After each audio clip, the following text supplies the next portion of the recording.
All right, how's it going? We should be live. I'm hoping we're live now. How's it going, boys? Good, Everything's man. good. Can't complain. Pretty good. Still looking forward to this card. I mean, it's a weird weekend, bro. We got an old man fighting a young Disney kid. We got two old dudes that should have fought already. Like it's a lot of There's a lot old. going on. Yeah, I'm I'm looking forward to it just to see what happens. I mean, like we're gonna get some closure one way or the other. Yeah, I'm glad we get I'm glad at the very least we get the boxing tonight as opposed to tomorrow because that would have been tricky. It would have been tricky to navigate both because I legit might have jumped over to Paul and just because it's Mike Tyson. I mean, if you genuinely had to ask the question, who would you rather watch, Mike Tyson and Jake Paul or Jones and Stipe? The answer's not doesn't jump out to me. Do you know what I mean? It's not that easy to navigate. mm. It's a tricky one. What's up, You Doctor think we're Lee? gonna get any drama in the Tyson Jake Paul fight, or is it gonna be kind of uneventful? What are you expecting? Well, they're wearing pillows on their hands, so Yeah, that's a concern to me. And it being like 2 minutes, it being 2 minute rounds as well. I think they're doing the best they can to protect Yeah. Mike Tyson, which I'm pretty happy about to some extent. Because as soon as I heard this fight was announced, I was like, I'm pretty much the same as you guys. I'm like, what the fuck are they doing to this guy? Why are they doing this? Do they hate us? And then when it got cancelled the first time, we were all celebrating. Jax and I definitely were. hmm Um, and obviously, it being put back again is disappointing. But now that we're here, despite all the pad work they're showing from Mike, I'm nervous, man. I'm very Yeah. nervous. Yeah. I don't want to live in a timeline where Mike Tyson gets knocked out by this bell end. We're yeah. about to I enter it. feel you on that. The slap though, did the slap get you more interested or no?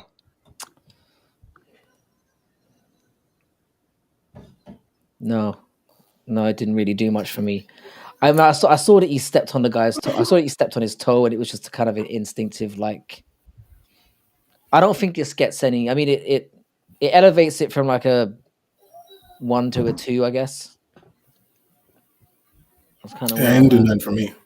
It didn't do nothing for me. Mm. Not at all. Nothing at all. It felt a little Nah. bit staged as well, but Yeah, I mean, I honestly don't feel as though the fight should even be happening, but it is what it is. We're here. We're gonna watch. We're gonna see what happens. But I if will you if celebrate. you go I like, will celebrate if Jake Paul gets knocked out, though. I would definitely celebrate. oh, I'll be very. Absolutely. Oh, I mean, I'll be very happy the fight happened. It will be the best idea ever if it goes down like that. I'll be thrilled. For real. That's kind of where I'm teetering. Um, but I'm gonna watch it. Like I said, and I'm happy it's on the Friday. And I was just gonna say, if you're doing a live stream, I'll probably just watch along to yours because I was considering maybe doing one as well, but it'll be 4 o'clock in the morning, and it probably won't start until 5 o'clock in the morning. Knowing how boxing goes down, you know how that is. hmm Yeah. I don't think I've got the stamina for that. No, So that's a we'll rough see. one. That's a rough one. Real rough. Yeah. You see When Paradox in the chat over there? it's not, it's actually not Paradox. It's DJ Aiden, his number one fan. Yeah, which is it's always good getting DJ Aiden popping up in the comments. What's going on, Ramlin Dad? Congrats again on the new addition to the family. Just having a kid. Yep. Yep. Oh, congratulations! Look forward to the Well, I talk about sleepless nights. When my son was born, he was a little legend. He slept like 16 hours, the little G. So Luck of the draw right there. luck of the draw. Yeah, he was amazing. And then he'd sleep he'd sleep like 14 hours at night, and then he'd get his 2-hour nap in during the day as well. It's like he just understood the deal. He understood the get down. So it was good. And he still gets his 10 hours now, so I can't complain. Nah, But Jeremy don't get that congratulations. call. Is it Jordan Yep. and not Mm-hmm. Jordan? Congratulations, Mm-hmm. brother. Big news. Is it a boy or a girl? Does anyone know? That does matter. It's a girl. Girl, yeah. How you doing, Stevie Jackson? We're good, man. We're just we're kind of setting up a well, we know that the weigh-ins have gone down, so we're gonna kind of watch the ceremonial weigh-ins, kind of, and then we're gonna talk a little bit about the card. Cheddarhead's here as well, and Crystal. God damn, the regulars are turning up and showing out. Mm-hmm. Yeah, we think. I mean, as much as we gunned down on John Jones, and I personally thought we cooked him pretty badly the other day. That's quite. I didn't realize how bad we'd cooked him until I went back to edit it. I was like, yeah, we kind of went in a bit hard. It felt just like a normal conversation. I don't know if you find this as well, crossover, but whenever we do like those topic videos, it's just like an impromptu conversation, and it feels very run of the mill. It feels, and then I go back to the editing suite, and I'm like, Jesus Christ, what the fuck did I just say? I'm not even sure if I can put this in there, you know. And then I do it anyway. Of course, you're gonna believe it in the video. That's you, Frankie. Sadly, is me. It is me. Hey, shout out to you, Dr. Evil, man. I appreciate you jumping in, leaving comments, all that good stuff, bro. Yeah. It's good to see some new people up in here as well. I know that some of these guys are some of your chat guys, which is cool. I need to hang out there a little bit more. So do you want to start just breaking down the fights, and then I'm not sure when the ceremonial weigh-ins start, but so the way, I mean, I know it's supposed to start up in 7 minutes, but I'm totally down. I'm totally down with going through the cards. It's whatever you guys want to do. Yeah, we can go through it. I'm pretty sure. I mean, I don't know if they're gonna be on CP time or not, but we'll see. We will see. John Jones running the show now, so he'll probably be on CP time. he can get new gloves and everything. Yeah, Joe, I was just saying that when I went on a little bit of a side ramble. It's like, even though like we really hate John Jones, or I really hate John Jones anyway, I can't really, and I used to love him, but there's something special about a John Jones card, even when it's not stacked the way that it potentially could be. It's like I gun the guy all the time, but it's like I feel like pushing the boat out a little bit further whenever he's on a card. There's just something about it. I don't know. I can't explain it. So like, I'm all on board. So probably do a watch along on Saturday, and doing this now. It's we never do a live for a weigh-in, but. And as I've said before, he is probably the person I've had the most success with making videos about on my channel. So it's a bit of a love-hate relationship with him, to be fair. Yeah. Yep, I know you hate making the videos about that dude. But it works though. But aren't they like the best videos on your channel, Frankie? Depends what you mean by best. I kind of find myself like I enter a zone of just like, we all know that I'm a douchebag, but like if there's certain people, when I talk about them, it's like I just go into like a trance, and it's like I don't remember what I've said or how it's gone down, and I just go into a national flow state of just cooking, you know. And John Jones is just one of those people that brings it out of me. Just I can't. It's because he gets away with stuff. I think that's what I kind of alluded to it on the last one. I feel like this guy has done everything possible to end up either in jail or banned from the sport, and he just keeps getting away with it. And it just kind of rubs me up the wrong way. I don't know. Yeah, I mean, I understand that. I get that. It's hard to even push back on that. I mean, I like John Jones, but I like John Jones in the cage, not outside the cage. So outside the cage, he's garbage, man, and that's filtering to how people think about him inside the cage.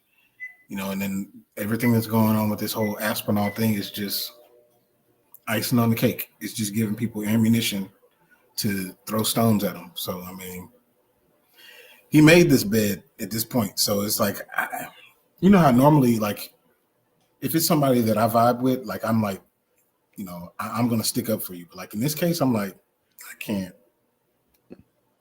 even say anything. There's nothing I can say. You've tried. I've tried. You can't do anything about the antics outside the octagon. I mean, it's just been too much, way too much. Mm-hmm. Yeah, well, hopefully he gets his comeuppance on Saturday. That would be great. I don't see it happening, but I wonder what goes through his mind when like some of the stuff happens, and then he realizes like, oh shit, this is another one of those times where something else is gonna happen. You know what I mean? Like, I legit wonder what goes through his mind. I don't think he thinks that much. John Jones really confuses me, because for somebody who's so you get this a lot with like people who are like prodigies in their fields, like in the cage, he's as kind of elite as it gets in terms of naturally elite. Mm-hmm. But then you find that with people like that, it's like they've got like Asperger's or something. Do you know what I mean? It's like they're so elite at what they do, but then you get them in like everyday walks of life, and they just make the dumbest, most retarded decisions possible. It's like there's a disconnect there between like John Jones. You alluded to this actually in a video you made a little while ago, Jax, where you talked about John Jones the person, and then Bones the character. Mm-hmm. And it feels like there's a kind of a split personality situation there, where he's one thing in the cage and another thing at home. It's weird. Yep.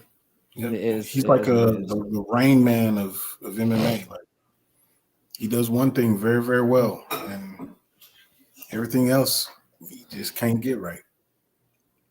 I've kind of heard something where like people that are savants or just super elite at something, like they have to have another part of their life that's like equally and opposite as bad in the other direction. So like think Michael Jordan and gambling, Tiger Woods and all the women and the porn stars, like John Jones. Can we pause on that one for a second? I'm less upset about that one. I'm gonna be honest. I'm gonna be real. I don't see the issue. Do you know what I mean? It was like, bro, it's yeah. With this is what I'm saying. Tiger Woods, you obviously got with Michael Jordan. I know the gambling was a thing, but I mean the guy's like, it was more for the competitive edge. He was more just. It wasn't about betting dangerous amounts of money. It was just about getting any small victory over anyone. He was competitive about anything. With Jones, it's like, bro, it's every way you can fuck up humanly possible. He's done it. Almost. He hasn't caught a body yet, but there's still time. There's still time for that. We'll see. But this is why I said we're talking about unprecedented levels of fucking up and getting away with it. Mm-hmm. Which is like, I just feel like I think he's destined to just go through life and just, it's like he's touched by a higher power or something. Yeah. I mean, he kind of is. But he can't get things right on the outside.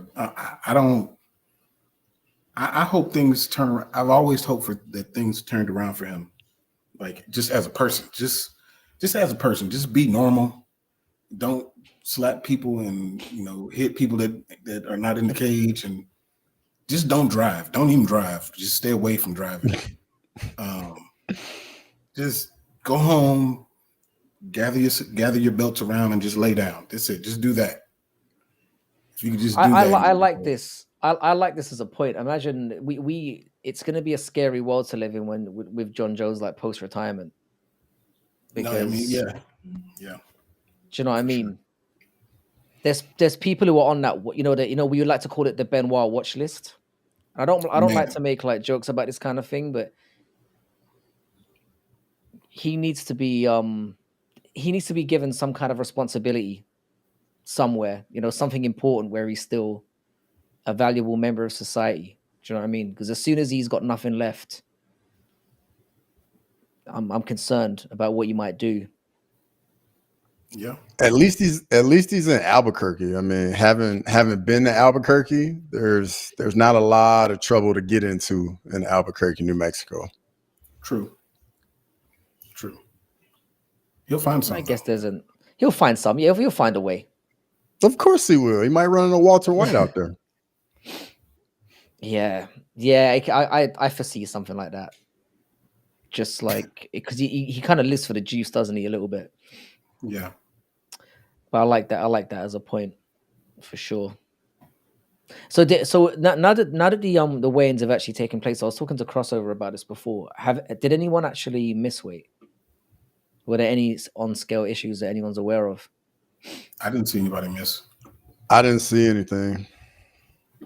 The card really could not use that. I suppose it's kind of on its we can't lose anything from this card type situation. I think we need everything to go off with a hitch between now and Saturday night. And somebody made the point earlier on, but I think we were talking about this as well, about I personally feel more excited for the Tyson and Paul boxing match than I do for this main event. And I'm glad that we don't have to choose between the two of them, I guess. Yeah. All right, so what do we reckon for this first fight, Hardy versus Mora? Who wants to take this one first? Because I could not give less of a fuck.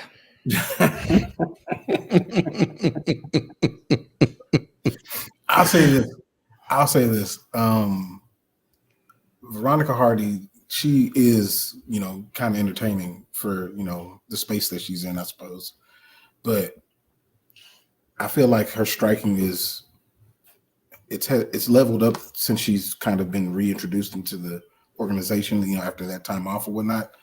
And I'm really really supportive of what she's doing right now. Mora, I mean, if the fight's super boring, then Mora won. So because she's a prodigy of Jonathan Almeida, and Jonathan Almeida is one of the most boring fighters I've ever seen in my life. So if Hardy doesn't win, then this will be hands down the most boring fight on the card. Absolutely. What do you reckon, Crossover? So are you edging Veronica Hardy then, just for the record? Yep. Mm-hmm. Okay.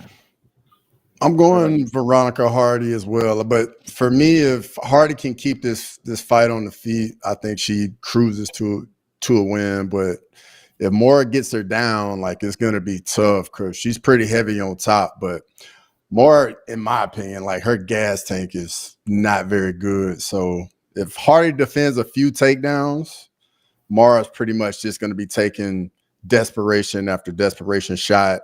But that's pretty much how I see it. Yeah, I actually quite like the way Hardy fights. Like, since she's come back, she's been pretty solid. I like the fact that she brings the fight to girls as well. Her tank has proven to be pretty good. I like her striking. She's not generally horrible anywhere. And I do expect this one to go to distance. I think there will be some close elements to it, but I think Hardy's going to come out and get two rounds. I reckon. I'm probably going with who's the underdog in this one. I'm assuming it's Moria. Yeah, I think so. Yeah, and I'm not really. Yeah. Hardy's favored like -140. It's a tricky sell to bet on any female favorite. I don't like doing it in general. It always I wouldn't bet on comes it. back. I wouldn't bet on this fight. I wouldn't even add it to a parlay because Oh no. I mean, there's a chance of them because Mora's bigger than Hardy too, so she could suffocate her. It's possible. Mm. That is in her bag. And she's younger as well. Probably had less Mhm. miles on the clock. Yeah, I'm probably gonna go. I'm probably gonna go Hardy, but it's a tricky one. I definitely would stay away from it. I'm assuming that Paradox has bet on Mora, seeing as how Hardy's campaigning for her right now. I know Sniff is bricked up right now. Sniff is bricked up hard. Yeah.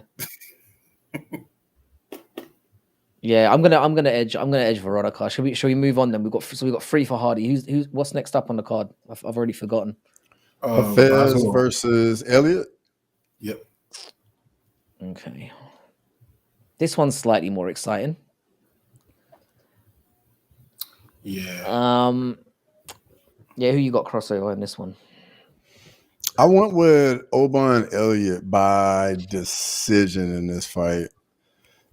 I'm gonna be honest. Like, I made my decisions before the new gloves, but I mean, both guys have finishing rates under 40%, so I see this fight definitely going to decision.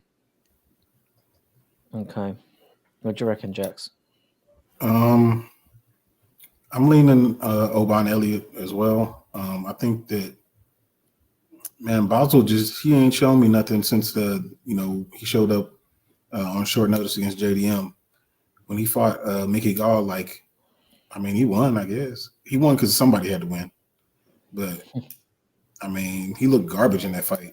He looked better in the fight that he lost than the one that he won. So if he keeps going that direction, like, he's gonna be watching the card with us.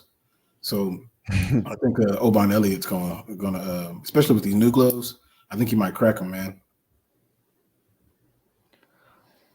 I think people are missing out on the when Hafez came into the organization, he came in on really short notice, and there was some issues with like the juicing stuff because obviously on the regionals they don't check for that, and he came in at very, very short notice. So I'm not overly confident that like he was a clean athlete going into that, which might explain why he was able to put in such a good performance against JDM.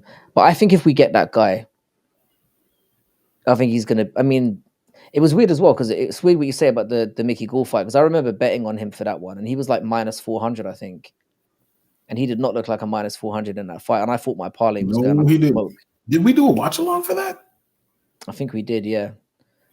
It was a very quiet part of the. I remember us both being like, I was already looking up like who else to. I was already looking up who else to bet on because I was certain that it was going in the toilet. Yep. It's funny how I didn't talk about that when we made our video about how we get fucked over by bets all the time. I didn't mention how I managed to sneak that one under the table. But yeah, he's I think what Paradox is saying about Elliott's chin has got me concerned a little bit because I think if maybe Hafez with a full camp, little bit of time in between, if he shows up looking anywhere like he did against JDM, I think he could be a problem here, and I like him as an underdog. I think the issue here for me, this one again, if you're betting on this, I wouldn't put Elliott on my ticket because I just think the difference between them is negligible, and I haven't seen Elliott face anyone that good.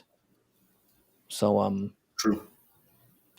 I think if I had to bet on this just for the value, I'd probably go Hafez, but I can see why you guys are going Elliott. So I'm going to go against you guys on this one. Just fuck it. I do like Oban Elliott, but he's also he's Welsh, and I don't think he can be trusted for that reason. So, I know my people, like I know the people around my area, and I don't know. I'm gonna leave it there. I'm gonna edge Hafez, but I think it could end up being a decent fight. I expect it to be scrappy. All right, who's next up? Who is it? Denise Obama? Oh no, Denise. Yeah, okay. Tibura and Denise. I'm interested to see what you guys think about this one. Brian, this is I don't know if I'll be sitting down to watch this one. I might be going to get me something to eat, something like that. I mean, Denise could knock him out though, and that's kind of what I expect. kind of a semi-sloppy striking fight where Tybura can't get him down and Denise knocks him out with something sloppy. So I think Denise wins, and maybe they rebut that Derek Lewis fight. That's pretty much the same way I saw it. Just Tybura, like them being on the feet and Dinesh pretty much being in the center of the octagon, starting to piece them up a little bit, and then Tybura tries to get some takedowns here and there, but Dinesh manages to keep it on the feet and then gets a KO.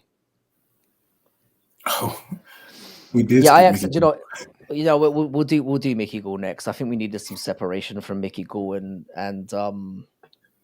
Hafez just to make this card make sense.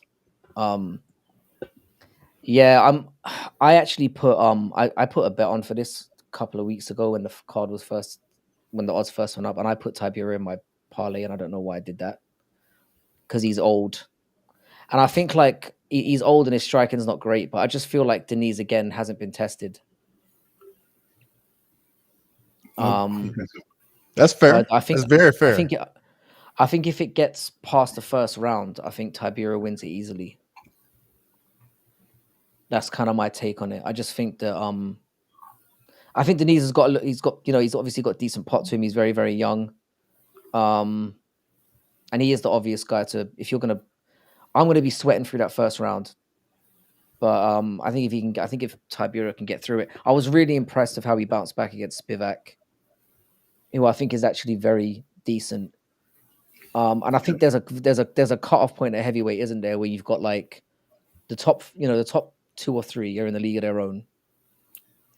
Then you've got kind of the next 3 that are kind of in a band of their own, and then you've got kind of the king of the bottom feeders that have like Tybura and those guys, and then you just got dog shit like from 10 onwards. And I don't think Denise has fought anyone to prove that he could end up being in that kind of mid part range, but I don't think he's fought anyone yet to show me that he's above bottom feeder level yet. And this could be the moment to prove it if he belongs in that band. And I think the fact that Tybura is nearly 40 is a concern as well, but we know heavyweights have a little bit more longevity. So I'm going to go with Tybura just because I bet on him, but I'm not confident about it at all. But shout out to Tybura for holding on to that hair, man. It's still on. Still on.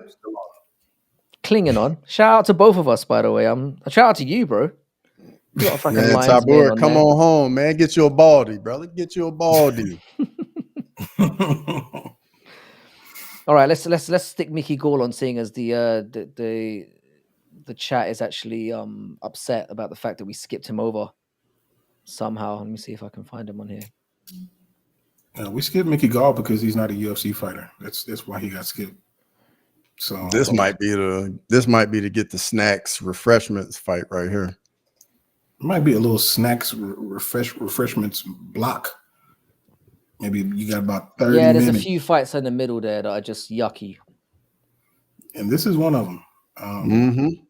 Back to back. Is Mickey Gall the favorite?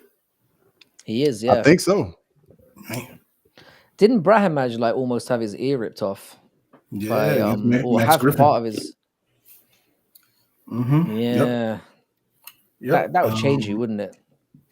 Yep. That'd affect you. And I just coming out next week, I interviewed Max Griffin. So and we talk about that. He's got a tattoo of the ear. That's fucking cold blooded, man. Yeah, it's crazy. But I mean, if you almost take a guy's ear off, you're gonna. That's something to hold on to for the rest of your life.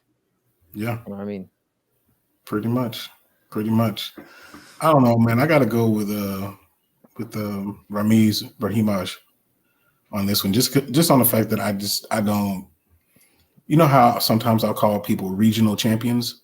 I'm like, you're good enough to be a regional champion, but not to be anything significant in the UFC.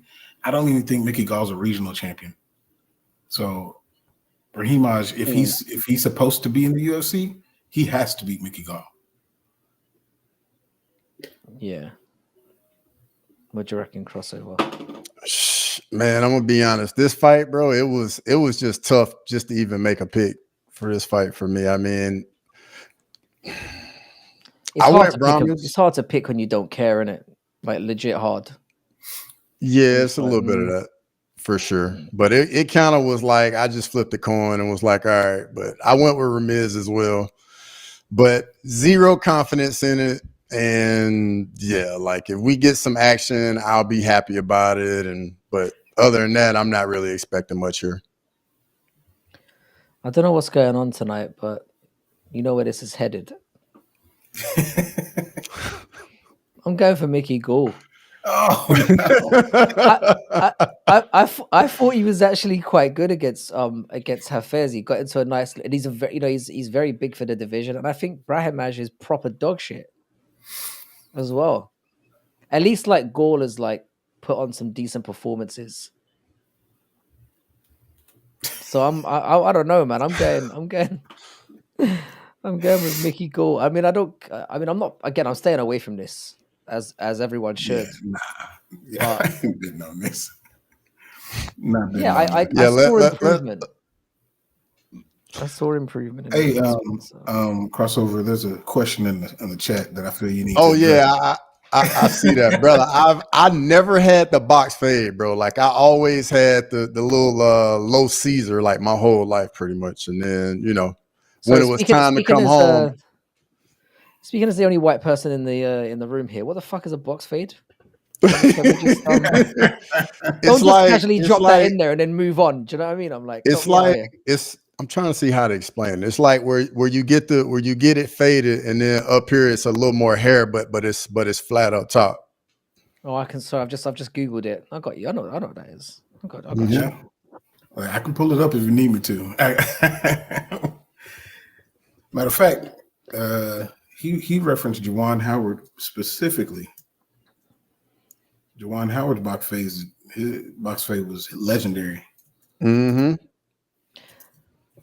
By the way, shout out to everyone here. We got Manuel Fernandez. If you guys are here from my chat and you're not subscribed to Making the Walk and Crossover, please do so.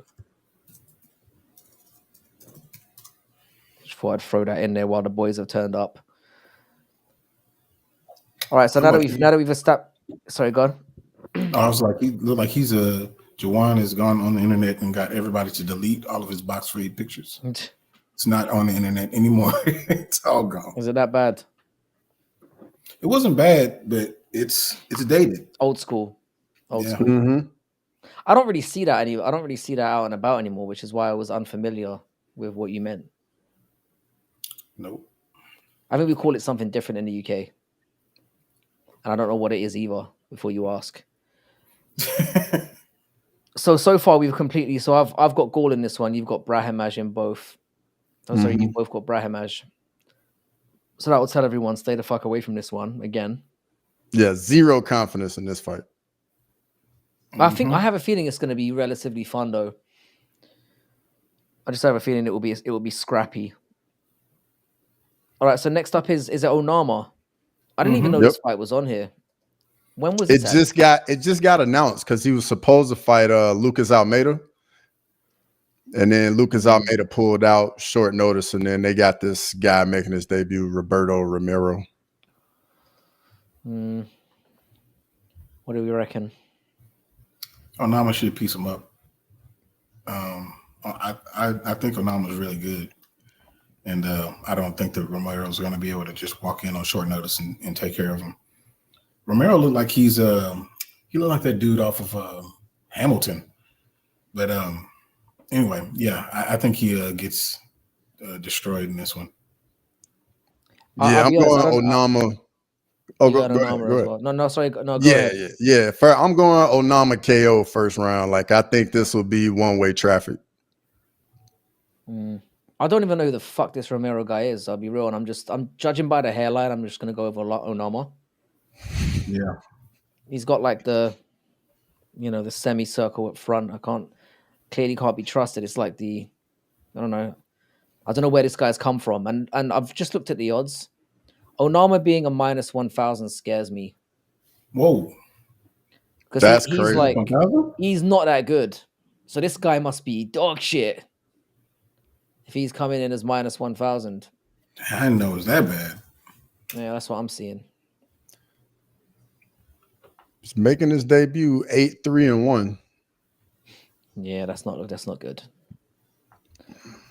Minus 1,000. Minus 1,000 is wild.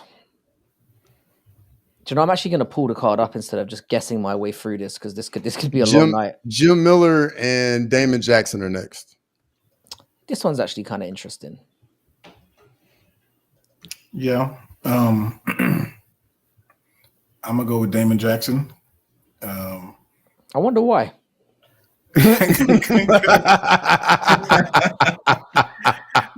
He sees this. When a guy's got your personal phone number, you can't pick against him.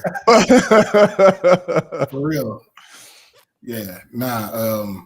I mean, I think he's got a path to victory. What I really want to see is I want to see the scrambles. I want to see the grappling between these two. Not as much the striking. Even though I think Jim Miller is a very good striker. I just want to see the grappling just to see where it goes. But I'm gonna go with Damon Jackson, but y'all know why. I'm with you again on this one. But for slightly different reasons. Like, I definitely want Jim Miller to win. But I think all the damage he took at UFC 300 combined with his age is, I don't think he's going to look even as good as he has in the last couple fights. And that's why I'm going with Damon Jackson. But I'm expecting this to be competitive, though. And it wouldn't surprise me at all if Jim Miller were to win. Yeah. I guess it's official. I'm going with Jim Miller. I don't know. Like, to be honest, Joe, before we started this video out and I had a little look through I think if you look at my Tapology thing as well, I think I've actually picked Jackson by decision. But now that I'm really thinking about it, I think Jackson's striking has improved quite a bit recently. Like, in his last few fights, he's looked a lot better. And obviously we know what his grappling prowess is like. I just feel like Jim Miller's got one more big win left in him. I think him going out the way that he did against Bobby Green is not going to be the last thing for him. I have a feeling that he might win this one and then retire, get like a nice retirement thing. Because I think for somebody who was on, the only fighter in history to be on 100, 200, and 300, maybe I'm just kind of willing this into the universe. Mm-hmm. But it'd be nice for a guy who's that much of a legend and like the whole Hall of Fame debate and all the rest of it. I'd like to see him go out on a win, and I think this could be the last one for him. And I think this could be the last winnable fight that he gets. So just based on that, I'm gonna go with Jim Miller. I think he's well rounded enough to do this. Yeah, no, I think he can definitely beat him. He definitely can. Absolutely. No question. I feel like I'm just being a contrarian at this point, because I was going to pick Jackson, but when you both said Jackson, I was like, let's just keep this going. I'll take what I've just said with a pinch of salt. I'm kind of flip flopping here, like live, but yeah. All right, so the next fight is Chris Weidman versus Eric Anders. Yuck. Yuck. I picked this on Jax's video to be the most boring fight of the night. So forgive my lack of enthusiasm again on this one. But what do we reckon? Well, I also picked this one to be the most boring fight of the night, just because it's a retirement fight. These are two retirees that are fighting for this one. But if I had to pick, and if eye pokes are still illegal, and that's debatable sometimes with Chris Weidman and John Jones on the card, I'm gonna go with Eric Anders to win this by something. I don't know what. It won't be finish. I don't think he finishes Chris. I don't think anybody finishes anybody here. But I'm gonna go with Eric Anders just because I don't think Chris Weidman is a UFC fighter anymore. I am also going with Eric Anders, but Jax probably knows why I'm going with Eric Anders. Yeah. I know where he's from. I know what the football part of it. So yeah, Yep.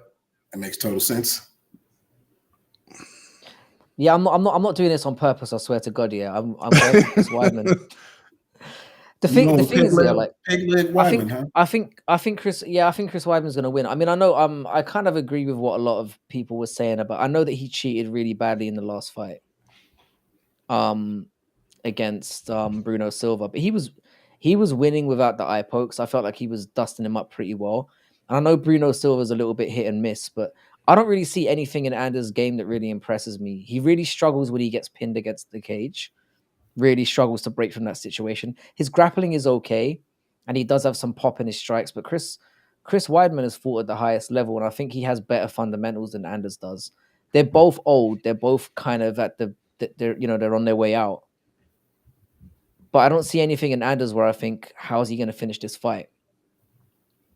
And I just think Chris Weidman, he's got more veteran craftiness about him to drag. I mean, it's going to be a horrible fight. Let's just establish that straight away.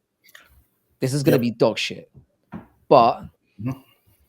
I think that suits Weidman's game a little bit more, and I think it's going to be horrible to watch. But I think Weidman's going to edge this out by like just doing the right By eye things at pokes. the right time. Split decision. Potentially split eyeball. Potentially Split eye split pokes. lid. Yeah, yeah. I'm going with Weidman. I just think I think he's a little bit better all round, and the fact that, like I Now, said, he's faced better guys as well. Absolutely. I now just this think now he's this next fight is one I'm very excited for. Jonathan Martinez, Marcus McGee. Yeah. Now we're getting into some real fights here. Mm-hmm. This is gonna be a good one right here. Yeah. yeah. Like, This is secretly the one I'm looking forward to, probably the most outside of one or two on the main card. I think this is main card worthy considering what we've got. But absolutely. Absolutely. And as soon as this one got announced, I mean, I just been waiting for Marcus McGee to fight again. mhm. I mean, from what we've seen him do in the Apex, in these smaller shows and just walking through people, man, just destroying people. Like, I thought it was going to take a little bit longer for him to get this chance, just because he's not as in your face and vocal as other people. But I'm happy that he's getting a shot at somebody with a number. And I think he makes the most of it. And I think he knocks Jonathan Martinez out. Interesting. Interesting. So I went with Martinez just because I definitely like Marcus McGee. Like I like his fight style a lot. Like I think he's very good. But unfortunately, I think he just got into the game a little too late because I mean he's 34 at bantamweight. So Mhm. Martinez is just 30. And I think the fight he had with Aldo, I know Aldo outclassed him, but I think he is going to take a lot from that fight and bring it into this fight. And that's why I'm going with Jonathan Martinez by decision. Yeah, this is the one I'm really torn about. I had this one picked as fight of the night as well. I just think this one's going to be a war, and I think it's going to come down to how effective Martinez's leg kicks are against McGee's straight strikes. Um, I'm gonna. This is tough. I'm gonna edge McGee in this one, just because I think he's like really. I've been waiting for him to come back a long time. I'm going against everything I've just said because I've been talking about the experience factor and who people, who certainly competition levels. And Martinez has definitely faced a better competition. And again, True. I think what you both said about his fight with Aldo, I respect the fact that he was willing to go into Aldo's domain and try to fight in that way. I respected that. He didn't, because the blueprint's there on Aldo. Just, you know, basically date him against the cage and you're fine. Yep. On the cage and cuddle. You'll win. And Jonathan Martinez didn't do that, and I got a lot of respect for that. And he did have little moments in the fight with Aldo where he looked clean. I'm with what Paradox is saying. I think McGee's at that stage where he's been very smart in terms of he does not fight injured. Like if he's willing to wait things out, and he's been very patient with his career so far. And I'm just very impressed with this guy, and I think he's gonna. I don't know if because I don't think he finishes Martinez. I think this is going to be razor close. I think whoever wins, there's going to split be decision. I can see a split decision. I can see it being one of those ones where we get to the end of it, we get to the judges, and we're all looking around like we don't know. I have no idea, and not like, oh, like the judges are fucked. We don't know. More like I genuinely don't know who won this fight, and nobody being upset either way. Whoever gets the nod, but I'm gonna edge McGee just because I think it's I like him as well. There's a little bit of bias in that regard as well. I've liked his performances so far, so I'm gonna edge McGee. But it's this for me is one of the best fights, top 3 fights on the card. Absolutely, it's better than John Jones and Miocic. Anyway, what's next? Ruffy and Neon Top. Okay, we can do this if we want. I guess we can do this if you want, guys. This is a fighter nerd we're talking about, but go ahead. We already know how this gonna go. It's just a matter of when he does it and how he does it. Mauricio Rufy, to me, like that's my favorite fighting nerd. Just the way that he moves in the cage and the flair and flash that he has is so dope. And Double L on top, like he's gonna lose. I don't like his face. He's gonna lose. It's gonna be easy. I didn't even remember him being in the UFC at this point. Like, I think he was cut, and he was brought back in for this. And I know the thing is, I kind of want him to do well because we've got like one of our boys in the chat is Peruvian as well, so I kind of like slightly root for and he does have some explosiveness to him, but I think he was cut and he's been brought back specifically as a short notice opponent for this fight. So that's an interesting thing to note. Yeah, no, that's good for him. I don't think it's going to work out, and I think he's going to be embarrassed. Hopefully, he doesn't for his sake, his own sake. He gives a good showing, but I don't think that he's in Rufy's league. I don't think it happens for him. So, Rufy by knockout. Yeah, same. I'm going Rufy by KO as well. I think Neon Top fighting on short notice. It feels like Ruffy's been in camp for a while because he had one fight and he was in camp for that, and then that guy pulls out, and then they move him to another day, and he pretty much just stayed in camp. And I'm with Jax. I think he has the most potential out of all the people at the Fight Nerds. Like I really like Ruffy a lot. So I think it's definitely a tough spot for Leon Top to be in trying to do this. But hey, respect to him. Yeah, I think with Lontop, it was one of those ones where I think he was basically given the option of you're not coming back or you can take this murderer. He's like, I'll take that one. I'll take that one more paycheck. You never know. He might turn up a little bit under the weather.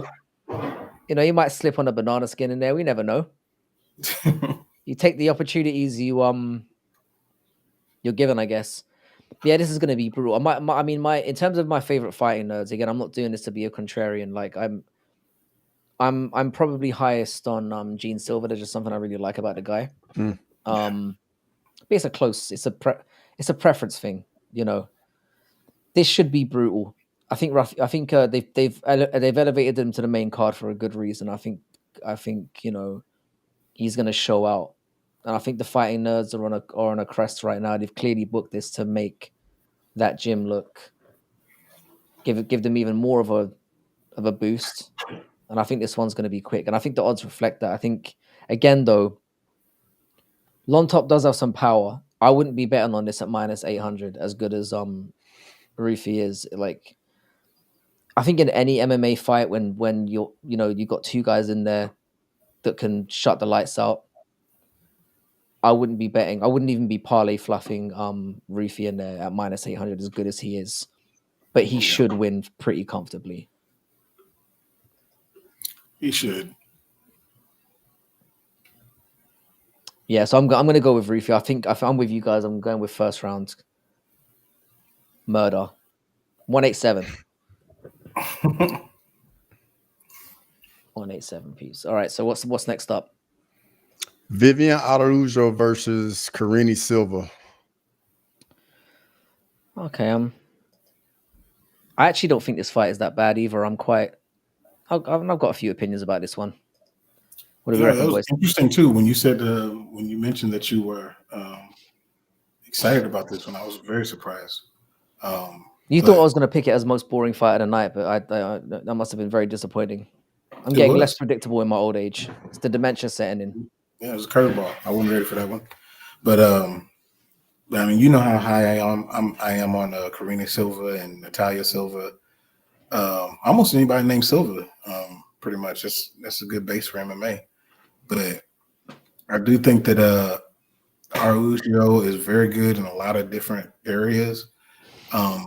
But I think that Silva is it's her time to ascend at this point. And Araujo, they've been putting her up against people that are kind of making their name off of her at this point. And just, like she's kind of slid into a Neil Magny role in the division. So it's kind of where it's going. I think Silva's going to win. I don't think she's going to finish her. I think it'll be a decision, probably 29-28. I'm going with Karine Silva as well. Some I actually didn't know. I think she's on like a 9-fight win streak, and like 8 of them are by finish. So when I saw that, I was like, really? Mm-hmm. But I definitely like her game for sure. I think her grappling is going to be the difference in this fight. I wouldn't be surprised if she got a finish by submission, but I'm going to go Silva by decision. Yeah, I'm gonna go with Silver as well, but I'm worried about this one because again, I think Araujo is actually quite good. She's faced much better competition. I like her grappling. I think her striking is actually slightly more crisp than Silver's as well. The thing with Silver, I was very high on her until she fought Lipsky, who she took to the, and I really don't think Lipsky's that good. And what kind of scares me again about this one is everyone. You know how I feel about gambling in general, and how there's always one fight on the card that kind of throws people off and fucks up their parlays. And I think that the worry about this one for me is I think the whole thing's rigged anyway. But like I think this could be one of those ones where if it goes to decision and it's really close, Araujo could get the nod because I reckon Silver's going to be on everyone's parlay card. And that's the concern for me. Yeah. I think it could be one of those ones where it's a super close fight, which Karine Silva probably or arguably clearly enough wins 2 rounds in, but ends up getting skanked. I could see it going in that direction just because I reckon everyone and their dog is going to be betting on Karine Silva for this one, and that always concerns me. And the Tapology stuff reflects that as well. And I think in a female fight, there's always one on the card that does this to everyone, and I think it could be this one. Yeah. I like a distance play as well that Cheddarhead's mentioning. I think that's a Yeah, I would lean towards that distance play as well. But I mean, you're right. Like this is a little bit more even match than people may think. Araujo definitely has a path to victory for sure. She can, and she's a veteran, so she can squeak out a couple of rounds. And that's all she needs. Yeah, I think it's one that I've bet on. I've got Silva. She's in that same parlay I put on with Tibura, so it's probably not going to matter by the time I get to that stage. But yeah, I think there's a banana skin in here for sure somewhere, and I wouldn't fuck with it personally. Yeah. Is this true about the 310 main event, or is No Chill blowing smoke up our asses?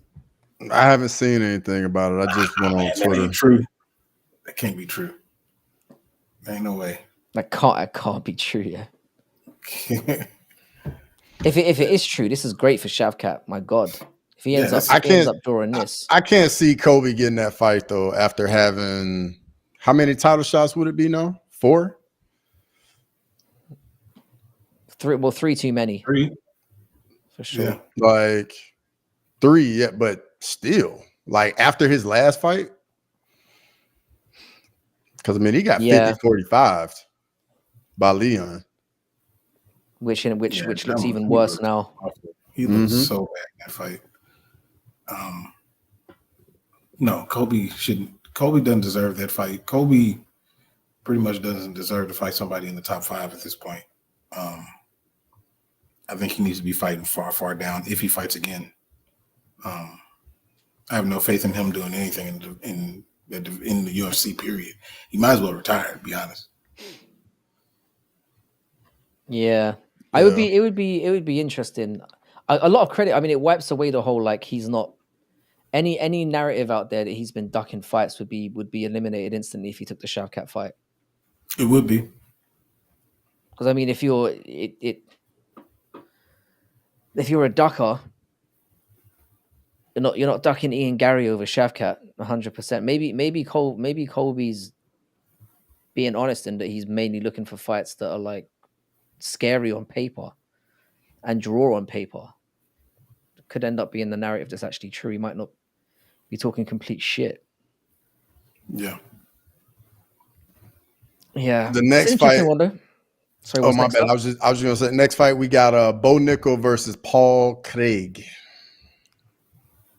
Shout out to Paul Craig for his sick one-liner in the press conference. I really like that one. Did you guys hear what he said to Bo Nickel? What did he say? I remember him saying something. I can't remember what it was. Like Basically, anybody can tap or something like that? Basically Bo Nickel was saying that he doesn't understand what he's saying, and he said, "You'll understand me in the cage on Sunday. Tapping's a universal language." I thought that was pretty good. No, it was good. It was good. Yeah, I like that. I mean, nobody understood what the fuck he was talking about, but I enjoyed it. I thought that was clever. I'll tell you, I'm going for Paul Craig. I'm definitely rooting for him. I hope he wins. I love a good fraud check, and I think the guy's I think the guy's funny as well. Mm-hmm. I enjoy him. I'd like to see him win. But what I think will happen is Bo Nickel's going to knock him out. I mean, Paul Craig is hittable, and I just feel like the youth is on Bo Nickel's side, and pretty much everything is on Bo Nickel's side outside of a random triangle. So, but if Bo Nickel looks bad in this fight, that would be 2 fights where he looked like garbage. That Cody Brundage fight, he did not look good. He shouldn't have had that much trouble with Cody. And if he has an extensive amount of trouble with Paul Craig, like maybe he ain't the guy we thought he was. Yeah. What do you reckon, crossover? I'm going with Bo Nickel here. I am curious to see though if Bo tries to grapple with Paul Craig and use that wrestling, or if he's just gonna be like, you know what, I'm the better striker. Let's just keep it on the feed, and I can piece him up on the feed. I'm very curious to see what route he goes, but I'm picking Bo Nickel by KO as well. Yeah, I've got the same. I think I do love Paul Craig. I enjoy him very much, but I just think he's going to get chinned out in the first round. I think that the triangle thing worked a couple of times because he had the element of surprise. Everyone knows that's his only trick now, and no one's going to stumble into. And it's literally his only trick. He's got nothing else to his game. His striking is horrendous. He can't even grapple. Like his grappling's not good. He gets grappled, and then uses his trump card to kind of, do you know what I mean? He's not even good at wrestling. Like his striking is very, very. It's not even average. And I mean, it looked below average at light heavyweight, which he never should have been fighting there in the first place. And middleweights aren't particularly skilled, but they're generally more skilled than light heavyweights. So I don't like this for him at all. I think Nickel's going to chin him because he's got no fear. He can go in there and swing, knowing that Craig isn't going to be able to chin him back, which would be hilarious, by the way. That would be hilarious. If Paul Craig knocked his ass out. I want Bo Nickel to get fraud checked because, again, it's just... I don't like the way he's talking already. And as you said, that Cody Brundage performance was dog shit. So... Bro, it's a rite of passage, man. It's a rite of passage to get fraud checked, man. Like, once you get fraud checked, and I hate the term fraud check, but, like, it's relevant. And if that happens, then he can start to really formulate who he is. Like it's almost like we need to see that that aura that you think you have cracked, and then we'll be like, okay, now we're gonna see what you can really do. I don't know why it has to be that way, but it kind of has to be that way. Yeah, if it's too easy, you don't. It's harder to grow when things have been too easy. And I'm thinking maybe that Cody Brundage fight might have been that wake up call for him, and why he's had another extended period of time off, because I don't think he handled him the way he was expecting to. So That was UFC maybe it's 300, right? Mm-hmm. yeah. Yeah. Which again, the fact that he was on the main card for UFC 300 at 6-0 is wild.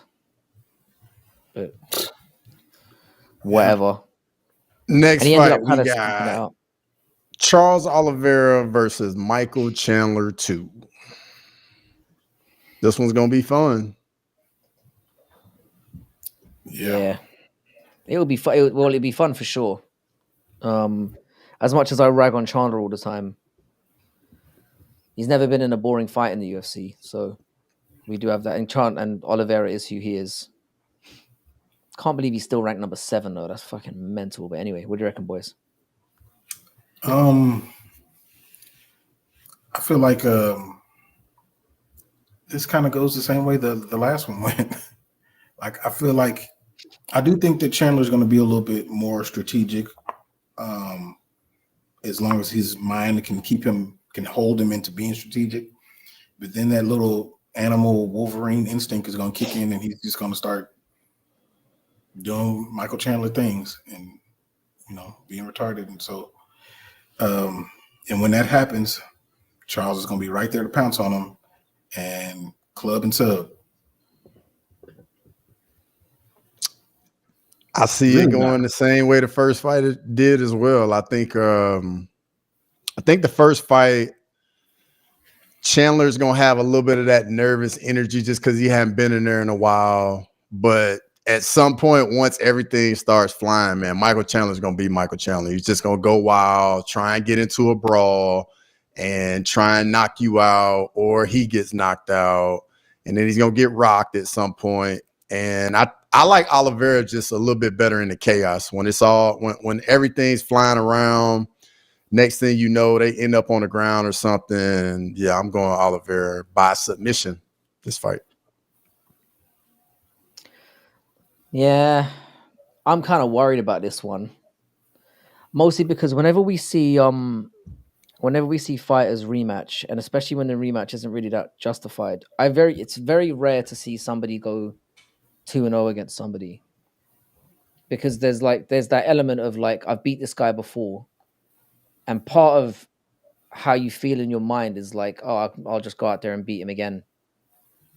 There's always a part of that to somebody where when you've dusted somebody, I know Oliveira's saying the right things about how dangerous he is, and I'm sure he's not going to be he's not going to go in there stupid, because we all know that Chandler he's dangerous, but he is dumb. Let's not forget that. Very dumb. Chandler does look like he's in the best shape of his career. Whenever I pick against Charles Oliveira, I always end up with egg on my face, but I don't know.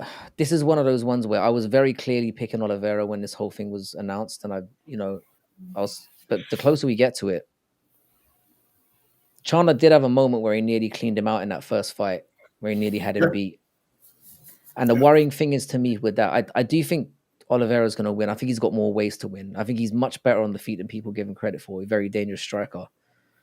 The reason why you have to edge him is because Chandler's ground game is just not good enough. He gets his back taken way too often. Mm-hmm. And he makes way too many mistakes in there. Way too many. He always does something stupid. It's like he can't help himself. And against somebody like Oliveira, who has so many different ways to win. Yeah. Oliveira's been more active as well. You can argue that he got a win against Sarukian. So should he really? I don't understand why this fight is happening. Can I just say that as well? That was going to be my question. Like, if this fight is not the one that should have happened, who should they have been fighting? I think it's more of it's a good fight for Chandler because he gets to like do it again. He gets to try and get the win back. But what has he done to deserve getting this fight again? Since Oliveira's Been a beaten company him, man. The Ultimate Fighter. but all Chandler's really done is have fun fights. He's 2-3 in the promotion. He's 2-3 against a one, and one of his wins was against a walking fucking corpse as well. I don't know I don't know why this guy gets such preferential treatment, and he's not good on the mic. All he does, yeah, I will give him this. His fights are fun, but he loses the majority of them. I don't get why he gets the Oliveira fight. I don't get why this is happening. That Dan Hooker win has aged gracefully, though. Yeah, it certainly has. Yeah, definitely looks good now.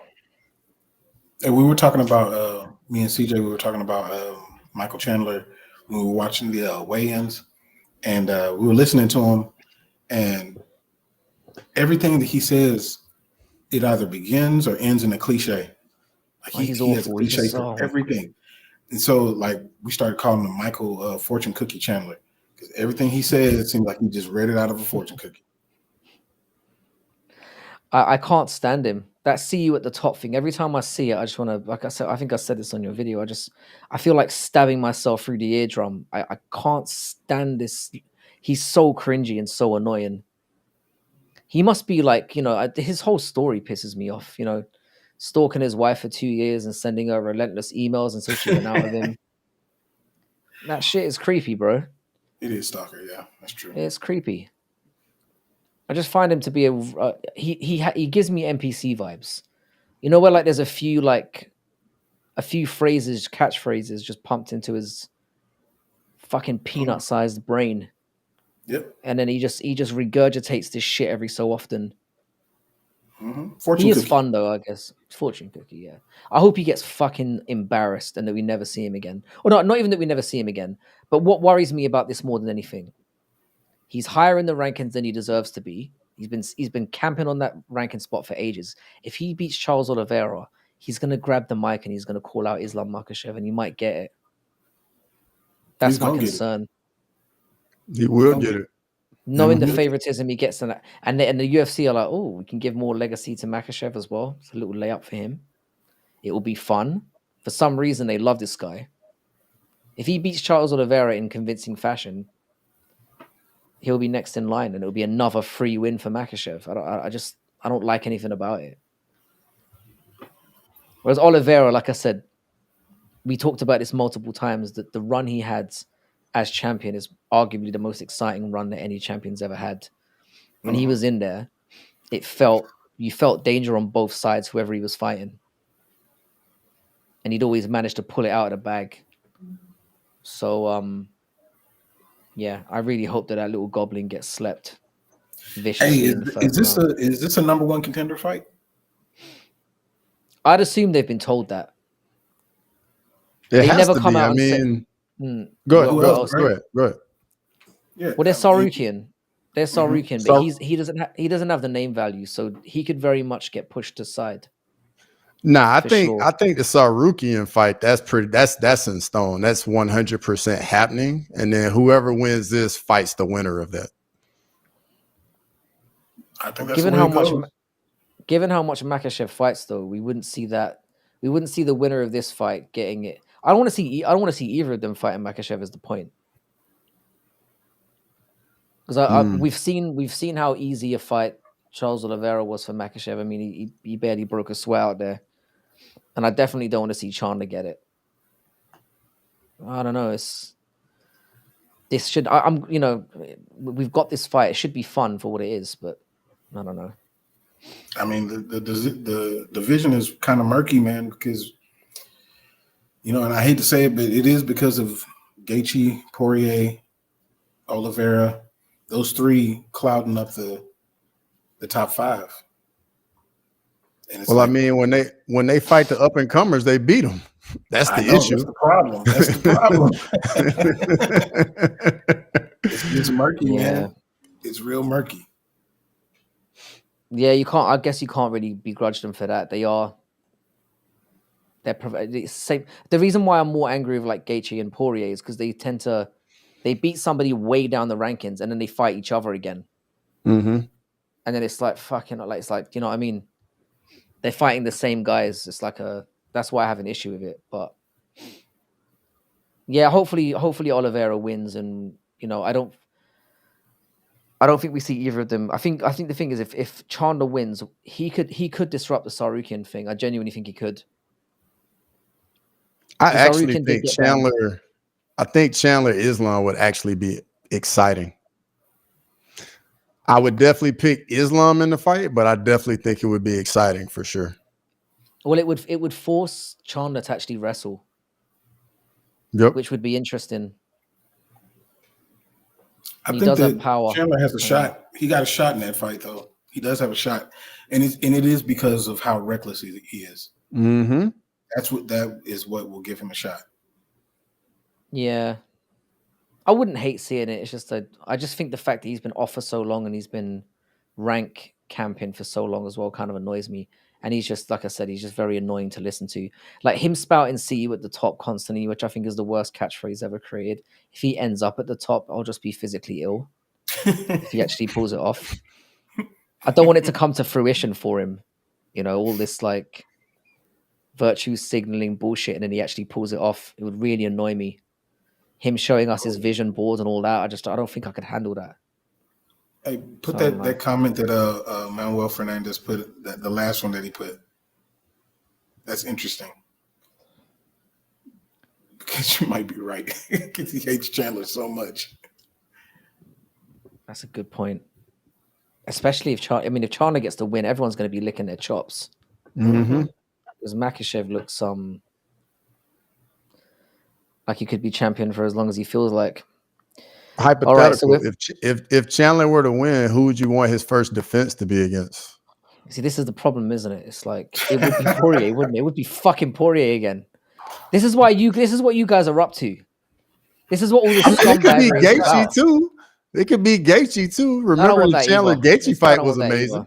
That would be ridiculous. This is what you scumbags are up to. This is what it's all about. You're trying to get your boy in for one last pony ride, yeah? Scumbags. I don't know, man. I think if Chandler wins, then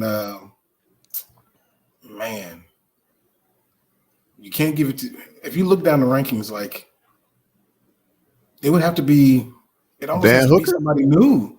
Like, do you give it to Dan? Hooker might not be that far. Hooker well, Hooker knocked out. I mean, Chandler knocked out Hooker.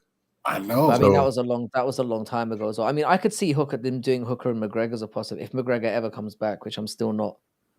I still don't believe will happen, but that could be because that would be guaranteed fun as well.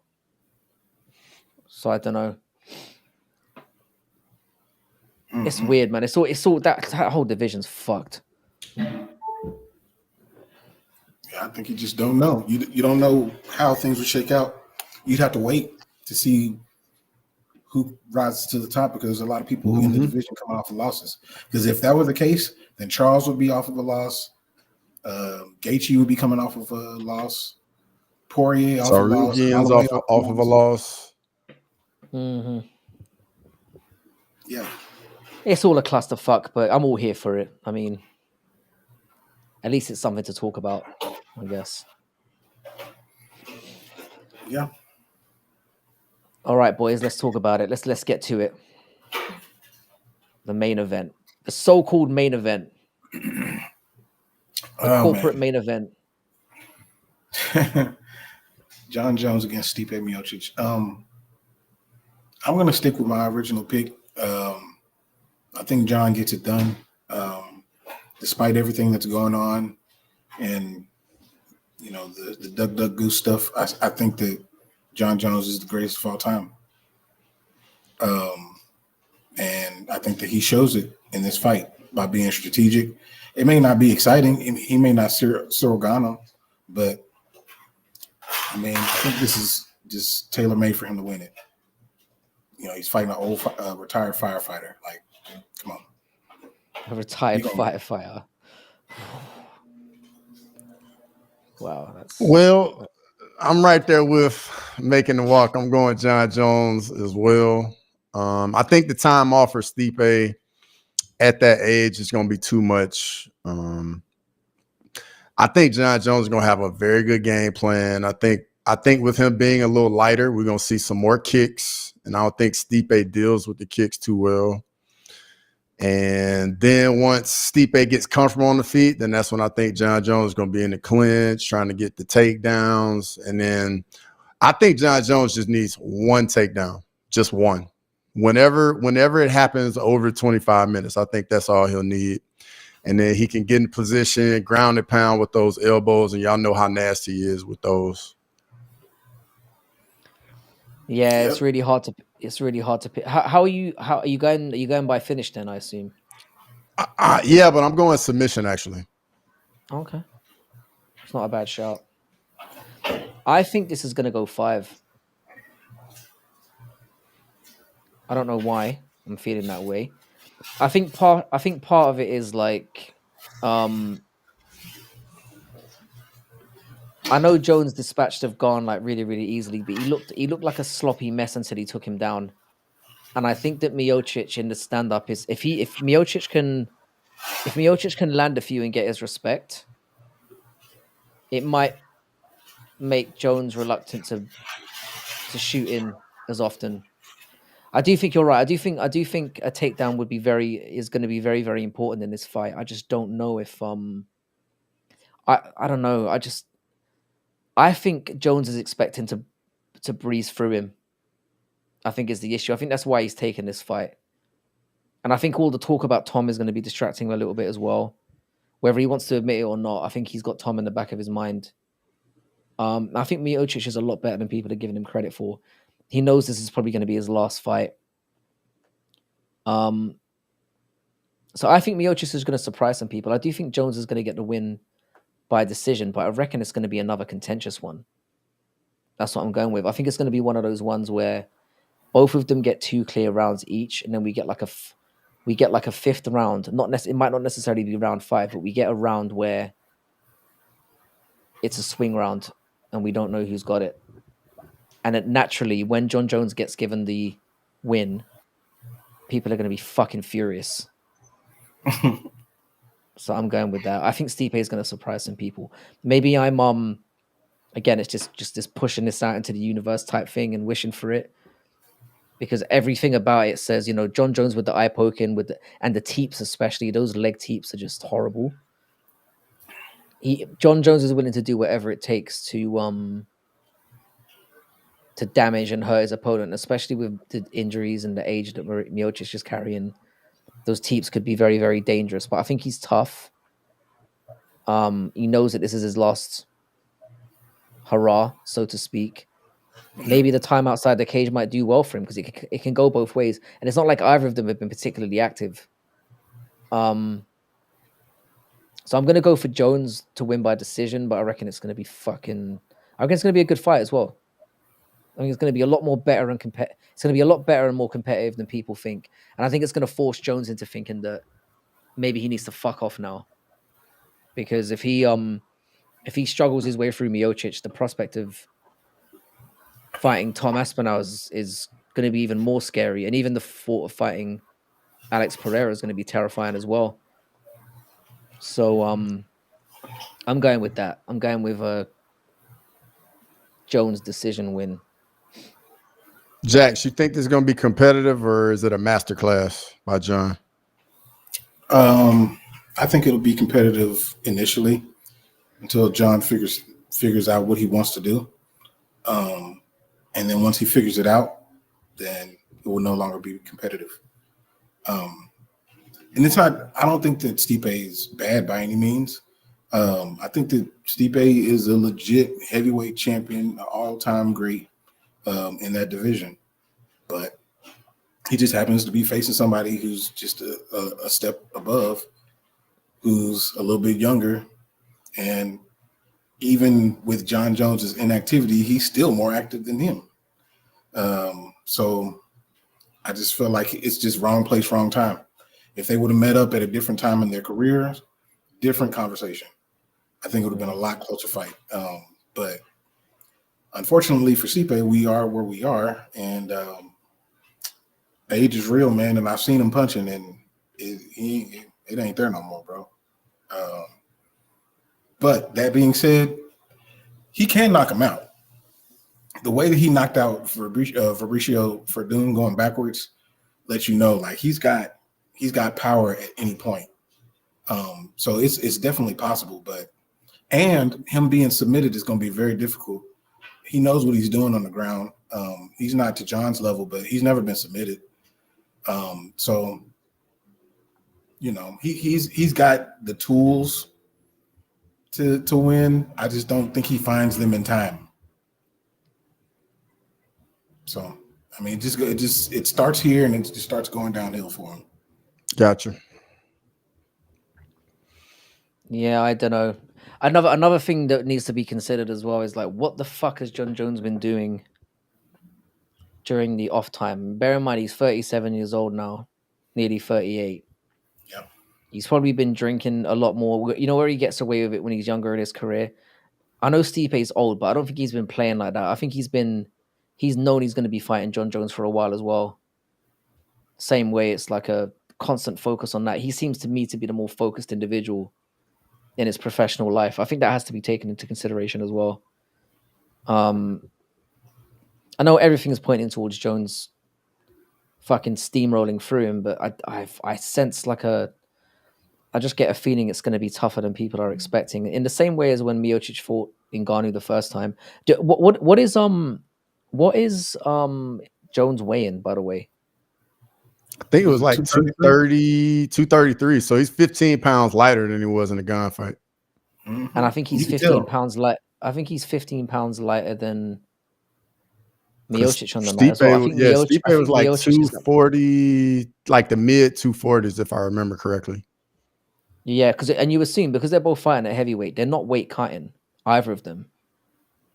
So that disparity is going to be there on the night as well. That 15 pounds. And the thing is, I know, like Paradox here is saying Stipe is coming off a KO. That KO was like 2.5 years ago. Yeah, it's like it's not. This isn't a guy who's been KO'd in the last 6 months, and he's like, do you know what I mean? Mm-hmm. I just feel like we deserve this. We deserve John Jones knocked out. We all deserve it. I think you want it. I want it so badly. I want it so bad. I got a question. I really do. If Jones wins, rank in likelihood, what do you think he does next? Retire, Aspinall, or Pereira? I reckon I spoke about this on Jax's video a little bit. I think it comes down to how he wins against Stipe. I think the way that I've broken it down, if he knocks out Stipe or finishes him in very quick fashion, I think he campaigns really hard for the Alex Pereira fight, and we get it like May, June next year, probably International Fight Week next year. That's what I would say potentially happens. Alex gets his time off, and he knows that when he comes back, he's going to be getting the Jones fight. So that would give him reason to kind of sit on the shelf for a little while. Because Jones would be like, right, I've starched somebody out. I've still got it. I can go in there against Alex. Fine. If he goes to a decision with Stipe and it's close, he says he's not going to retire and then eventually does. So he doesn't announce it on the night, but he acts like he's going to hang around and then we don't fucking see him fight again. If he loses to Stipe, we get a rematch with Stipe at the midpoint of next year. Under no scenario can I see him fighting Tom Aspinall. And that's where I'll see it. Yeah. I don't see him fighting Tom. Well, I take that back. A lot of things will have to happen for him to fight Tom. A lot. And by a lot, I'm talking about money. That bounty that he put out there to fight Francis, like he's gonna need all that. Because for him, in his mind, not to everybody else's, but in his mind, he's putting everything on the line to fight somebody who's truly scary to him. He's not scared of Stipe. He's not scared of Tom, but he's scared of what could happen. And so for him to put that on the line, he needs something to supplement that. And so if he's got to play hardball to get it, that's what he's going to do. And that's exactly what he's doing right now. And he doesn't care about making everybody mad and people thinking he's ducking. He doesn't care. He's lived this life for a long time. Since he was 23, he's been champ. Been living for a long time. And so he's going to keep making people mad until the money gets thrown his way. If the money gets thrown his way, then he'll fight Tom. But if it don't happen within a year-ish, I think he does care though. I think with Jones, the reason why he's not been receptive to this whole thing up to now is because he's gotten away with doing horrendous things outside the cage and still having people talking about him like, oh, he's the GOAT. If he doesn't fight Tom, those voices are going to get loud. Look at the abuse he's getting now. And he's a sensitive guy. Mm-hmm. He is. He responds to people's DMs. He responds to people's posts. He's listening to what everyone's saying. He's looking at videos that people are making about him. He's that kind of guy. And I think that when people start saying, when this narrative doesn't go away, I think it's gonna upset him. Because we talked about this before. It's like him being seen as great is not enough. He wants to be seen as the greatest ever. And when people are saying, yeah, well, you ducked this guy, you're a pussy, he's going to find that hard to live with, I think.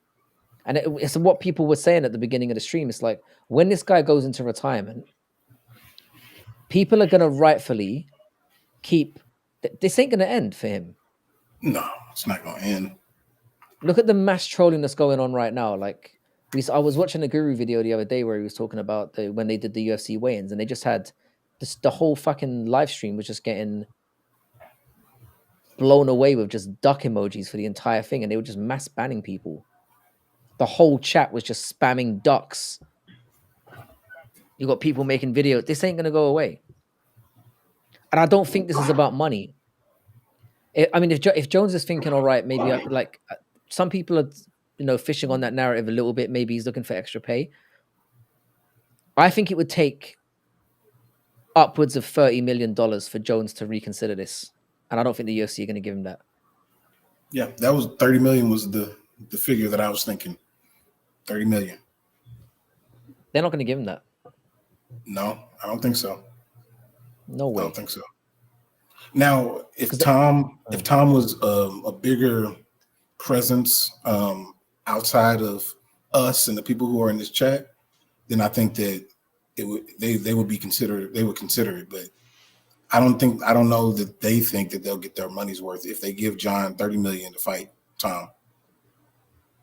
Because look at the scenario. If they give the guy $30 million, which is a lot of money, first of all, it sets a bad precedent in terms of who they'd have to pay after that. But also, they could lose their GOAT.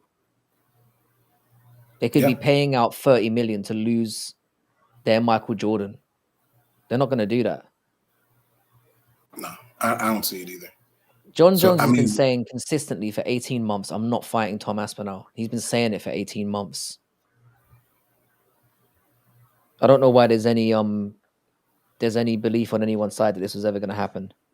But we should abuse him for it because he should be. The fact is, we talked about this as well. If he just shut the fuck up and been humble about it, or even been humble about it and said, look, Tom's he's a great fighter, he's young. I'm at the peak, I'm at the end of my career now. I just want to fight this legend in Stipe because I've always wanted to fight him, and then I'm leaving. But to say he's not worthy of a fight with me, and it's just ridiculous. Like, it's ridiculous. When the guy's beaten 5 guys in the top 10 by first round KO, and the only people he hasn't beaten is you, Gone, and who's the other guy? Rosenstruik. And he obviously hasn't beaten Stipe because you're fighting Stipe. It's ridiculous, man. To say that is it just makes him look like a joke. And that's the thing. He's talking his way into this trolling. He could have handled it so much better. He definitely could have. But I'm gonna give y'all a what if scenario. What if John wins goes into retirement. Him and Stipe retire, right? And then Tom is elevated to the undisputed champ. And his next title defense is against Cerrone. Cerrone beats him. How do you think John's going to react if that happens? Well, you know exactly what he's going to do. Ooh, he is going to talk cash, money, ish to everybody. Everybody. It kills and it. I would That's the too problem. if I were him. It kills it. And you know, it won't matter that the Styles makes fights argument. It won't matter the fact that knowing John Jones's luck, that's exactly how this is going to play out. That would be so crazy. And it would be ironic with Tom saying that he retires. He's going to retire John without fighting him. John Jones could essentially retire, like be re-heralded as the GOAT without ever having to fight Tom. If that happens, it could turn out to be at heavyweight. Anything can happen. Gon's good. I don't think we got the true Gon when he fought Jones for whatever reason. It's certainly going to be everything indicates that Gon is the only threat currently to Aspinall, and that will be the fight they make if these two don't fight again. Unless they do Gon Alex is fighting and Tom. Volkov in December. Yep. Yeah. Gon beats Volkov. He's right there. Yeah, and Volkov's a tough fight. I mean, I know he's beaten before, but Volkov's been really good lately. He's definitely elevated himself. If Volkov goes for the takedown game as well, it could be very interesting. Oh, hang on. Is that so? James Lontop missed weight at catchweight. We've just heard this. How do you miss weight at catchweight? Yeah, I thought it was just a catchweight. Like whatever he weighed in at, that's what they agreed to fight at. That's bizarre. Jamal Hill. That is bizarre. So what are they fighting at? Because Rufy is a lightweight. I thought it was 165. That's what I thought they were going to fight. Because I know Rufy won on the Contender Series at 170, but he came in at short notice. What are they fighting at then? Last thing I saw said 165. So Lontop hasn't made that. Fucking hell, what a shit show, man. That's terrible. Yeah, says catchweight. He ain't ready, man. He ain't ready. He's gonna get destroyed. Yeah, so they were supposed to fight at 165, and the on top came in at 166.2. Nah, that's not that bad. That's not bad. Okay. That's not that bad. And the guy did take it on a week's notice or whatever it was, or 2 weeks' notice. Yeah. Maybe less than that. And he is a 170. He is a 175. So he cuts to get to 170. Lontop's a 170, right? Yeah, I think so. I think he is. Anyway, it's all mad.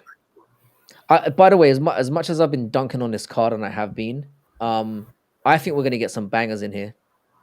I think for name value, it's not the best card we could have gotten, but I think we're going to get some scraps. Yeah. Yep. And at least we're going to get a resolution to the. Sorry, God. So for the record, are we gonna live stream tomorrow's main card? Yeah, we will. I've spoken to. I think Paradox is going to jump on as well. I've spoken to Paradox this morning. Speak of the devil. So yeah, I mean, I might even go, depending on how things shake out. I might even go on a little bit earlier. We'll see how things go, because I mean, I'm going to be watching it anyway. So I don't know. We'll see how things shake out. But I'm definitely. I want to be there just in case John Jones gets knocked out. I want to be there. I want to be there live. Yeah. Like if John Jones wins, which we're all expecting, I'll just it's fine. I can live with it. It's what I've resigned myself to. But if somehow. But by the way, so crossover, you're gonna be jumping on for Paul and Tyson, right? I'm considering it. I'm leaning towards doing it, yeah. But tomorrow for the card, I won't be streaming for that though. I'll be at a little watch party for that. Out in them streets. Okay. Yeah, man. Yeah, I don't want people to miss my live reaction if Jones ends up with his tongue out in a different context this time. not in his usual, not for his usual weekend party fun time. I don't want people to miss that.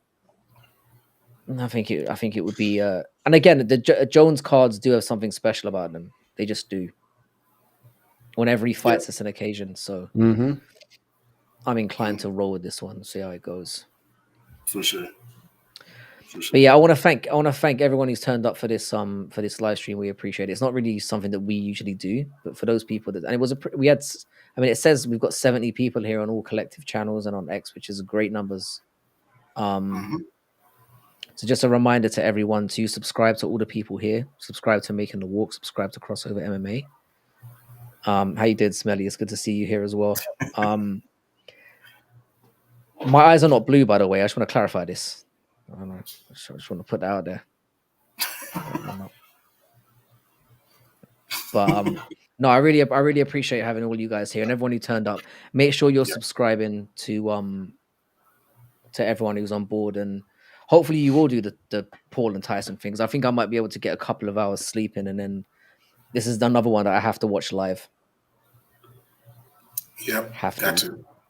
Got to. Yeah. So, is there anything else you guys want to push out while we're here? Is there anything on the burners that you guys What are you guys' guesses for the UFC 310 main event announcement? Yeah, I mean, how much truth is there to this one as well? By the way, I do want to quickly I'm gonna quickly throw up my John Jones video in here, or our John Jones video in here as well. Yeah. For those people who are let me see if I can pull up the link. Let's see. I gotta dip out, but I'm gonna tell you this before I go. I think it'll be Shavkat. I think it is gonna be Shavkat versus Gary. I think it is. Frankie? Really?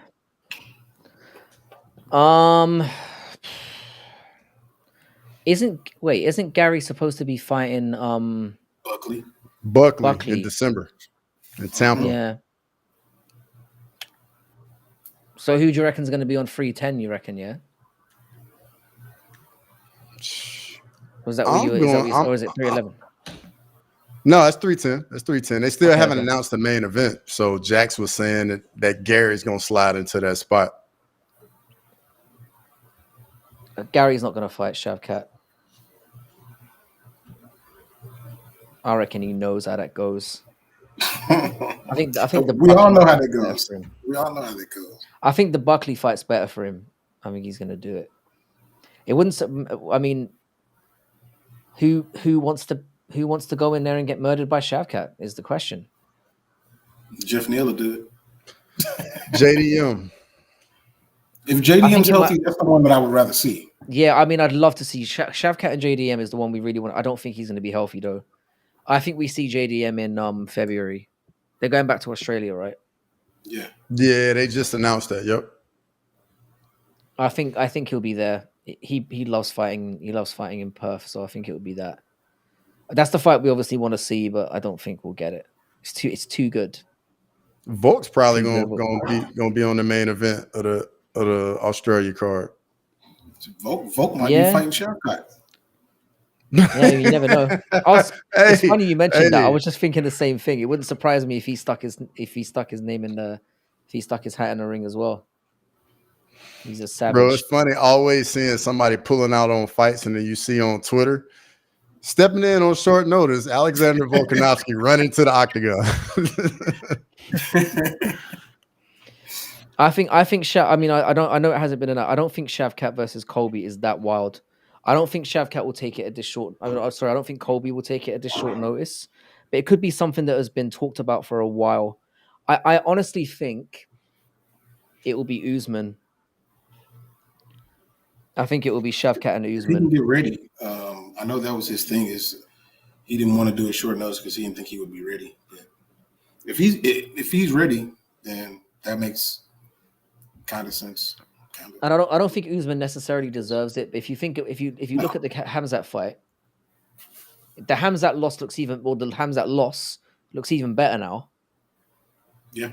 After what he just did, and then he was like a 6-time defending champion or whatever. I don't know. I think Usman. I don't think the Usman thing is necessarily dead. I think if they offer him enough money, it depends on how desperate they get. Because I don't think Colby's gonna take it, and I don't think Gary wants none either. So it could end up being a thing where it could be just one of those spanner in the works things where we could get somebody like Sean Buckley. Brady. Buckley would fucking take that fight all day. Absolutely, all day. Absolutely would, in a heartbeat. Buckley might be a good outside shot on this one. He might be. But then I think if Buckley pulls out of that fight, I think Gary would then be more willing to take it. Because I think Gary said some very home true things. Not that long when he had that fight with Jeff Neal or whoever it was who he had last, and he said, "I need time to, I need to slow roll myself." I think he was being brutally honest at that time. I think he wants to take his time. How old is he? 26, 27? Yeah. Younger even? He's going to take his time. Buckley could be a good shout, or it could be somebody completely out of left field like a Sean Brady or somebody. Not that it matters, does it? Who cares who it boys, is? I got to do. Yeah, we'll head off. I think we'll head off as well. Yeah. Maybe get a little chill time. By the way, thanks to everyone for stopping by. We appreciate all of you. We'll see you for the live stream tomorrow. Thank you. Thanks for having you. And we'll see you tomorrow. Later. Enjoy the fights, everybody. Peace. Go Mike Tyson.